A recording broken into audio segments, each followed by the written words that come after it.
আসসালামু আলাইকুম। দেখেন এখানে প্রাইসটা ছিল সেটা ছিল ৳১০ এবং এখানে আমাদের ৳১। সো এখানে সেলার কি করছে ৳১০ থেকে ৩ জন সেলার প্রাইসটাকে ৳১ নিয়ে আসছে এবং এখান থেকে একজন বায়ার পুরো প্রাইসটাকে কভার করে আবার ৳১০ নিয়ে গেছে।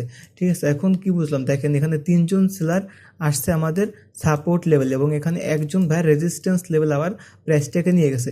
সো এই ৩ জনকে যেহেতু আবার একজন কভার করে নিছে, সো সেলাররা দেখবে যে আগের এই ৳১০ এই প্রাইসটা থেকে ৩ জন বায়ার অ্যাক্টিভ হইছে।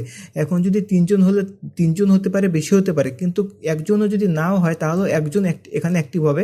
এর কারণ হচ্ছে যেহেতু এই লেভেল থেকে আমাদের আগে ৩ জন সেলার অ্যাক্টিভ হয়েছে, এবার যদি এবার সর্বনিম্ন হলে একজন সেলার কিন্তু আসবে, যেহেতু এর আগে আমাদের ৳১০ থেকে ৳১ পর্যন্ত প্রাইসটা সেল হয়েছিল। এবার কিন্তু একজনও যদি না আসে, ৩ জনের একজন হলেও কিন্তু এখানে আসবে। তার মানে আমরা কি বুঝলাম যে ৩টা রেড ক্যান্ডেলকে যদি একটা গ্রিন ক্যান্ডেল প্রপারলি কভার করে নেয়, তাহলে পরবর্তী ক্যান্ডেল আমরা এখানে ডাউনের জন্য এন্ট্রি নেব। ঠিক আছে? আশা করি বিষয়টা বুঝতে পারছেন।